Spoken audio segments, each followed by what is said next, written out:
Salut, c'est Trado, je suis content de vous retrouver pour la mise à jour de l'analyse technique du CAC 40 avec, et ce n'est pas vraiment surprenant, hein, une reprise de la hausse et pas anodine, hein, 1% par rapport à la clôture de jeudi. Ça veut dire également que si on regarde le chemin parcouru entre les plus bas de jeudi et la clôture de vendredi, on a fait quasiment 1,9% de hausse, donc il y a véritablement une force intrinsèque. Je m'en méfie énormément, je pense, et je n'en démords pas, et encore une fois, avec toute l'humilité de ma condition de petit trader, que je pense qu'on va monter, qu'on va déclencher ici beaucoup de stops de protection des spéculateurs à la baisse qui ont considéré que nous étions dans un trading range, hein, et à juste titre à mon avis, avant de redescendre. Alors j'en sais absolument rien, je voudrais simplement vous alerter sur le positionnement de votre stop loss si vous êtes en position vendeuse et si vous avez parié sur le fameux trading range ici, hein, que tout le monde voit, qui est mentionné depuis des mois, comme ça. Okay, mais ça n'implique pas que ce soit respecté au point près. Regardez ici sur la partie basse, on a là aussi parlé, hein, puisque en ce temps ça a fait l'objet d'un trade. Regardez, il y a eu un excès ici, juste ce qu'il faut pour prendre à revers les petits porteurs que nous sommes avant de repartir faire une magnifique oscillation à l'intérieur. Donc voilà, je pense qu'on pourrait avoir quelque chose de la même nature. En tout cas, c'est ce que j'espère en ayant positionné mon stop de protection personnellement très haut, hein. Mais j'ai également la chance d'être rentré très tard et j'ai même pas encore complété ma position, donc je peux me permettre de mettre mon stop de protection où je veux avec un objectif modeste, hein, mais j'y reviendrai un petit peu plus tard. En tout cas, en juge de paix, et regardez cette oblique ici. Okay, qui soutient les cours et qui pourrait nous donner une véritable indication de la reprise d'une tendance baissière au moment où elle sera cassée, parce qu'elle sera forcément cassée à un moment ou à un autre. Je digresse beaucoup aujourd'hui, mais voilà, très souvent ce qui se passe avant la cassure d'une oblique, c'est un dernier excès avant de la casser comme ça. Regardez, vous pouvez regarder ce qui se passe souvent, voilà, ça donne des choses comme celle-ci, vous voyez. Lorsque vous avez des hausses qui sont un petit peu funiculaires, forcément il suffit que je le dise pour que ça se fasse pas, si voilà, comme ça, vous voyez, on casse, on fait un dernier sommet et puis on attaque la baisse. Ok, donc j'envisage totalement qu'on puisse avoir ce scénario-là et garder cette petite indication sur l'oblique qui pourrait vous aider par la suite. Les autres éléments, le chandelier japonais, j'ai dit, hein, il est pas mauvais. On termine sur une couleur verte, signe qu'on a une force intrinsèque, mais plutôt dans le tiers neutre, hein. Les bougies Aiki-Nashi n'ont pas le temps de réagir véritablement positivement à ça, mais c'est une bougie qui est quand même verte. Il y a une petite mèche basse ici, c'est pas une bougie qui est super haussière, mais c'est une bougie qui est haussière quand même. Et attention, parce que lorsque l'on parle de clôture, on n'est vraiment pas très loin d'un plus haut en clôture. Ah bah non, je dis des bêtises, on est un plus haut en clôture ici. Donc ça veut dire que mine de rien, on est sur des plus hauts de plusieurs mois. Et d'ailleurs, vous en doutez, le three line break, du coup, il a inscrit un nouveau bloc vert, hein. Donc ça reste quand même fondamentalement plutôt haussier cette histoire, hein. Et ce qui milite donc, hein, comme je l'ai mentionné, hein, le fait qu'on puisse aller chercher la résistance, hein.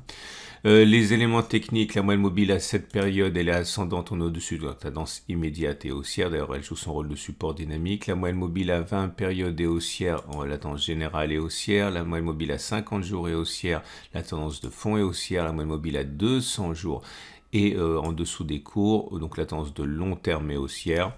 Comme je n'ai rien trouvé à backtester de nouveau sur les données journalières, d'ailleurs vous remarquez, hein, comme j'avais expliqué, c'est intéressant pour vous de voir qu'on peut trader, créer des setups, hein, avec des boussoles inversées, hein. Tout est toujours bon à tester. On avait testé jeudi la stratégie qui fonctionnait sur le signal baissier du CCI. On avait vu que c'était plus souvent un signal inversé qu'autre chose, et vous voyez, je ne sais pas ce qui va se produire, mais ça va dans le sens d'un mauvais signal, donc du coup de l'utilisation de manière symétrique. Je vous invite à regarder la vidéo précédente. Donc je vous emmène sur les données hebdomadaires, parce qu'un signal a été délivré qui est rare, qui est très très rare, puisqu'il ne s'est produit que 9 fois depuis la création du CAC 40. C'est un croisement haussier fort M7 M20. Alors si vous êtes nouveau, c'est un peu compliqué à comprendre, mais pas tant que ça. L'idée, c'est que vous allez avoir la M7 hebdo qui va croiser la M20 hebdo, comme c'est ici. Mais au moment où ça se passe, eh bien, la M7 et la M20, la période d'avant était haussière. Autrement dit, la M7 croise la M20, mais la séance d'avant, c'était déjà aussi. Alors là, c'est pas bon, par exemple, vous voyez, parce que la M7 a croisé la M20, mais la période d'avant croisement, la M20 descendait. Donc, c'est pas un croisement haussier fort. Okay, et on va regarder ce qui s'est passé depuis l'origine du CAC 40. Voir si on pouvait gagner de l'argent avec cette stratégie, avec donc des conditions. 1, je veux qu'au moment où ça se produise, eh bien la séance, la bougie d'avant, la M7 et la M20 montaient déjà. 2, au moment où ça se produit, il faut qu'on soit au-dessus de la M20, donc la tendance générale est toujours haussière. Et on va regarder si on peut gagner de l'argent avec 3 conditions. 1, est-ce que, je vous donne cet exemple-là, vous voyez, il faut sortir le microscope, mais je vous garantis qu'on est passé un moment en dessous de, la M7 est passée en dessous de la M20 avant de repasser au-dessus, ici. Alors il y a un premier pouce vert pour dire que si on avait mis un stop de protection en dessous des plus bas récents, ok, le plus bas du croisement M7 M20, donc ça veut dire ici, ok, eh bien on aurait eu un pouce vert pour dire que oui, on a clôturé plus haut après. 2, eh bien, il faut vraiment, c'est vraiment pas un exemple facile celui que j'ai pris, mais voilà, là on était, la M7 est passée en dessous de M20, là on est repassé. Donc le plus bas du cycle baissier M7 M20, c'est ici, hein, et nous on est rentré là. Et comme vous pouvez voir, il y a un pouce vert parce que si on prend la distance au stop de protection, 2,84, on a fait 5,14, donc on a fait une fois la distance au stop de protection, mais pas 2 fois la distance au stop de protection. Je vais prendre un autre exemple parce que ça sera plus simple visuellement. C'est rare que, voilà, là c'est bien. Là pareil, on a eu un croisement M7 M20 sur cette bougie. Le plus bas du cycle baissier du cycle M7 M20, c'est ici. Ok, là c'est pas ici puisque là la M7 était au-dessus de la M20, c'est là. Hein. Ok. Donc, le signal ayant été donné sur cette bougie-ci, le stop de protection étant mis là, à 6,85, on voit qu'on a fait au mieux 7,36, ok, mais on n'a pas fait 2 fois. Et là, je me rends compte que je me suis planté et que là, c'est un succès. Ok, je ne sais pas pourquoi. Mais par contre, on n'a pas fait 2 fois l'objectif puisqu'on aurait été déclenché ici sur la bougie. J'ai fait une erreur. Je retravaillerai mes pourcentages. Là, j'essaie de vous trouver un exemple qui a fonctionné dans les 3 cas. Ce sera plus simple. Voilà, là c'est parfait. Donc le signal a été donné ici. Ok. La bougie, le plus bas du cycle baissier, il est là, à moins 6,04. Et vous voyez que oui, on est allé plus haut. On a clôturé plus haut. Et au mieux, on a fait au moins...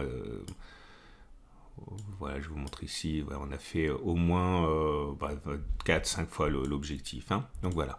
Donc je déroule, et je déroule encore, et je déroule encore, et il n'y a que 9 occurrences. Et les résultats finaux, ou final, je ne sais plus, sont... Voilà, il y en a plus, s'il y en a encore un petit peu. Voilà, là on est à l'origine du CAC 40. Et voilà les résultats. Alors, si on regarde les chances pour que l'on clôture plus haut que l'on a clôturé cette semaine, on est à 9 cas sur 9, autrement dit 100% de chance. Autrement dit, encore, si vous préférez, il est garanti que l'on clôture plus haut que 6635, du moins ce serait garanti si ce backtest avait un sens, et il n'en a aucun puisqu'on ne peut pas tirer de loi sur 9 occurrences uniquement, mais sachez quand même qu'il est plausible que ça se passe ainsi. Si on vise au moins la distance entre la clôture qui était celle de ce mois-ci et les plus bas du cycle baissier M7 M20, c'est-à-dire 15,29, donc on reporte 15,29 au-dessus, non seulement on enfonce toutes les résistances, mais ça, ce serait dans 67% des cas contre 33% d'échecs, puisque ça a fonctionné 6 fois, ça a échoué 3 fois. Si on avait risqué 1000 € par trade, c'est juste un exemple, hein, on aurait gagné 6000, on aurait perdu 3000, on aurait donc gagné 3000. Et si vous visez 2 fois la distance au stop de protection, donc 30%, eh bien ça aurait fonctionné 4 fois, ça aurait échoué 5 fois, donc ça aurait fonctionné 44% du temps. On aurait gagné 4 fois 2000, 8000, on aurait perdu 5 fois 1000, 5000, donc ça fait 8 moins 5, 3 également. Donc, que peut-on tirer de ça? Eh bien, ce serait un système qui serait rentable, mais le plus intéressant surtout, c'est de comprendre qu'il est très plausible que l'on clôture au-dessus du niveau pas terminé. À bon entendeur, hein, pour le positionnement de vos prochains trades, vous pouvez au moins l'utiliser comme système de filtre, hein, pour chercher à saisir uniquement les trades haussiers éventuellement. On termine avec l'Ichimoku. Et l'Ichimoku nous indique que ça reste quand même fortement haussier. On voit que les cours sont au-dessus du nuage qui monte, donc la tendance de fond, elle est haussière. On voit également qu'on est au-dessus de la Tenkan, de la Kijun qui monte, donc la tendance immédiate et la tendance générale sont haussières également. Bref, ça reste quand même assez favorable. On va terminer avec les trades du jour, mais avant ça, j'aimerais attirer votre attention sur ce format qui, à mon avis, mérite que vous vous y intéressiez. C'est le nouveau format qui est le format cœur satellite pour vos investissements. Si vous avez l'impression de faire n'importe quoi au niveau de vos investissements, si vous avez l'impression que le trading c'est bien mais qu'il faut avoir du temps et qu'il faut quand même ne pas négliger le long terme, si vous avez si vous avez l'impression que vous avez besoin d'une méthode, je vous engage vraiment à regarder ce nouveau format que j'ai adapté aux besoins, je pense, de 100% d'entre vous qui voulez passer un minimum de temps sur vos investissements. Bref, je ne peux que vous encourager à regarder ce format, surtout si vous êtes effectivement frustré dans votre trading et que vous pensez qu'il faut quand même se recentrer sur l'essentiel. Et l'essentiel, encore une fois, c'est le long terme. Voilà. Vous deviendrez difficilement, alors je caricature, hein, c'est pas la peine de m'envoyer 50 messages, vous arriverez plus difficilement à devenir riche en faisant des investissements qu'en tradant. Le trading c'est difficile, l'investissement c'est relativement facile. Encore une fois, je caricature, mais regardez ce format, à mon avis, il devrait apporter peut-être un maillon manquant à votre chaîne. Et on va donc terminer, comme je l'ai dit, avec les trades. Alors si vous êtes haussier, vous pouvez appliquer ce qu'on a testé, hein, pour le croisement M7-M20. Si vous êtes baissier, je pense qu'on est toujours bien là pour construire une position baissière. Moi, vous le savez, j'ai rentré un quart de risque ici. Ok, bon, la position est légèrement perdante, hein, puisque moi j'ai spéculé à la baisse et qu'on est au-dessus. Mais les 3 quarts de risque que je veux rentrer, ils sont sur la zone orange ici, hein, donc c'est ça qui m'intéresse. J'en ai déjà suffisamment parlé. Voilà, c'est une excellente journée. Et n'oubliez pas de regarder les vidéos dont je vous ai parlé qui pourraient vraiment vous apporter quelque chose d'intéressant. À demain pour la mise à jour.